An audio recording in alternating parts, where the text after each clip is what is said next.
Assalamualaikum warahmatullahi wabarakatuh.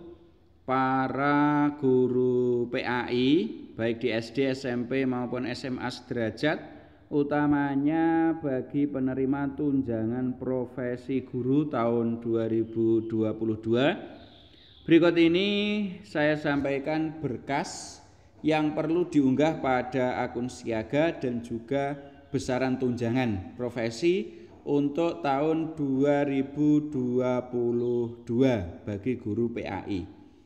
Langsung saja, jenis-jenis dokumen yang perlu diunggah di Siaga. Yang pertama, ada dokumen yang hanya perlu diunggah satu kali saja. Nanti akan ada keterangannya apa saja. Berikutnya yang kedua, yaitu dokumen yang harus diunggah tiap semester. Dan yang ketiga, ada dokumen yang harus diunggah setiap kali akan pencairan tunjangan profesi guru. Nah, sekarang kita bahas satu persatu. Kita mulai dari dokumen-dokumen yang harus diunggah tetapi hanya satu kali saja. Apa saja dokumennya itu? Yang pertama adalah sertifikat pendidik. Jadi sertifikat pendidik ini sertifikat pendidik yang asli ya. Di-scan kemudian diunggah di aplikasi Siaga. Itu hanya cukup diunggah satu kali saja. Berikutnya yang perlu diunggah satu kali saja yaitu ijazah pendidikan terakhir. Ya, ini kalau punyanya S1 berarti juga S1 yang diunggah. Dan ini juga hanya satu kali saja. Kemudian dalam perjalanannya nanti kalau melanjutkan belajar S2 misalnya dan sudah mendapatkan sertifikat juga wajib diunggah untuk ijazah S2-nya. Dan yang ketiga yaitu surat penugasan GPAI. Itu kalau PNS berarti ya SKPNS-nya. Kalau dari yayasan berarti GTY ya, surat GTY yang dari yayasan itu, dan dari Pemda itu bagi GPAI yang ada di sekolah negeri. Ini juga harus diunggah tetapi cukup satu kali saja. Jadi tergantung posisi kita sebagai guru apa. Kalau sebagai guru PNS berarti ya SKPNS. Kalau sebagai guru yayasan berarti mengajar di sekolah swasta. Itu berarti SKGTY.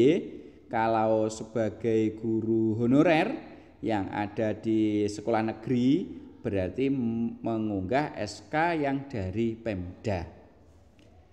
Berikutnya yang perlu diunggah satu kali lagi yaitu SK pengangkatan PNS tadi ya. Sebagai PNS itu harus mengunggah SK pengangkatannya sebagai PNS. Berikutnya SK pangkat yang terakhir bagi PNS. Jadi kalau terakhir pangkatnya apa? Jika terakhir pangkatnya 3B misalnya, maka SK pangkat terakhirnya itu juga harus diunggah selain SK PNS. Kalau pangkat terakhirnya itu misalnya golongan 4A misalnya ya, yang golongan 4A itu juga diunggah. Berikutnya SK gaji perkala. Ini khusus untuk PNS. Gaji berkala ini setiap 2 tahun sekali kan kita untuk bagi PNS ada kenaikan gaji. Maka itu juga harus diunggah di akun Siaga masing-masing. Agar nanti tunjangan profesinya itu mengikuti gaji yang terbaru. Kalau tidak diunggah maka tunjangan profesinya masih gaji yang atau tunjangan dengan gaji yang lama. Berikutnya yaitu yang harus diunggah adalah SK in passing. SK in passing itu jika ada. Nah, SK in passing ini hanya dimiliki oleh guru non-PNS yang sudah disetarakan menjadi PNS. Jadi gajinya nanti atau tunjangannya itu menyesuaikan yang ada di SK in passing itu. Nanti akan ada besarannya di belakang. Berapa bagi guru non PNS, berapa bagi guru yang sudah in passing dan lain sebagainya. Berikutnya yaitu SKP 3K. Ini jika ada ya, jika Bapak Ibu dari non PNS kemudian sudah diangkat menjadi P3K dan sudah ada SK-nya, maka SKP 3K ini juga harus diunggah di akun siaga. Ini semua merupakan beberapa dokumen yang hanya wajib diunggah di akun siaga sebanyak 1 kali saja. Berikutnya, yang kedua yaitu dokumen yang perlu diunggah tiap semester. Jadi setiap 6 bulan sekali ini wajib memperbaharui dokumen. Apa saja yang perlu diunggah setiap semester? Yang pertama adalah jadwal mengajar. Nah, jadwal mengajar ini perlu diunggah setiap semester. Caranya ya sama ya, kita inputkan jadwal mengajar kita di akun siaga, kemudian kita cetak, dimintakan tanda tangan kepala sekolah, kemudian kita upload kembali. Dan jadwal mengajar ini setiap semester harus diupdate. Kalau tidak diupdate, maka tunjangan profesinya juga tidak bisa dicairkan. Berikutnya yang kedua adalah program pengembangan PAI. Ini khusus bagi kepala sekolah. Kemarin di panduan 1 itu kan kepala sekolah tidak wajib mengajar PAI, tapi wajib melakukan program pengembangan PAI. Nah, laporannya ini wajib diunggah di akun siaga tiap 1 semester sekali sebagai pengganti jadwal mengajar. Berikutnya yang ketiga adalah SKMT, surat keterangan melaksanakan tugas. Ini setiap semester juga harus diunggah di akun siaga. Dan yang keempat adalah SKBK, surat keterangan beban kerja. Ini juga harus diunggah di akun siaga masing-masing. Itu yang perlu diunggah tiap semester. Berikutnya yang ketiga adalah dokumen-dokumen yang perlu diunggah tiap kali akan dicairkan tunjangan profesinya. Apa saja? Yang pertama adalah absensi yang menunjukkan minimal jam datang dan jam pulang. Nah, absensi ini ada menu di siaga, kita tinggal mengisi absensi di menu siaga mulai tanggal 1 sampai tanggal akhir bulan.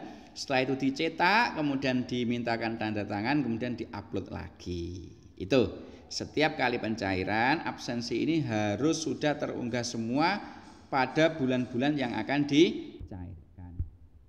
Berikutnya yang perlu diunggah yang kedua, yang perlu diunggah tiap kali pencairan adalah SK penetapan penerima TPG dari pejabat pembuat komitmen yang disahkan oleh Kepala Kantor Kementerian Agama Kabupaten atau Kota. Jadi ini harus diunggah SK-nya di aplikasi siaga. Berikutnya terkait tentang besaran tunjangan. Jadi di tahun 2022 ini untuk TPG guru PAI mungkin hampir sama dengan yang kemarin ya. Kita mulai dari besaran tunjangan untuk yang berstatus PNS itu merupakan 1 kali dari gaji pokok untuk tiap bulan. Jadi ya berbeda-beda tergantung gaji pokoknya PNS itu. Berikutnya yang kedua, bagi CPNS itu juga sudah bisa dicairkan tunjangan profesi gurunya jika sudah memenuhi syarat. Besarannya adalah 80% dari gaji pokok untuk golongan 3A tiap bulan. Berikutnya untuk guru non PNS tetapi sudah in passing atau sudah penyetaraan, maka besaran tunjangannya adalah 1 kali gaji pokok tiap bulan. Nah, gaji pokok yang dimaksud adalah gaji pokok yang ada di SK in passing itu. Jadi di SK in passing itu tertera besaran gaji pokoknya, yaitu nanti adalah yang akan dicairkan tunjangan profesinya. Berikutnya untuk guru non PNS yang belum in passing itu besaran tunjangannya adalah 1,5 juta atau 1.500.000 tiap bulannya. Ini jika non PNS yang belum in passing. Dan untuk pegawai pemerintah dengan perjanjian kerja itu tunjangannya adalah 1 kali gaji pokok tiap bulan, tergantung besaran yang ada di SK P3K itu. Dan semua anggaran ini bersumber dari Dipa Kanwil ya atau Kan Kemenak sesuai dengan kewenangannya. Itu adalah besaran tunjangan dan juga berkas-berkas yang perlu diunggah untuk pencairan tunjangan profesi. Sementara itu, semoga sedikit info ini bisa bermanfaat untuk kita semua dan semoga kita tunjangan profesinya jika sudah memenuhi syarat bisa lancar dan tentunya bermanfaat. Barokah fid dini wad dunya wal akhirah. Amin Allahumma amin. Sekian, ada kurangnya mohon maaf. Saya akhiri. Assalamualaikum warahmatullahi wabarakatuh.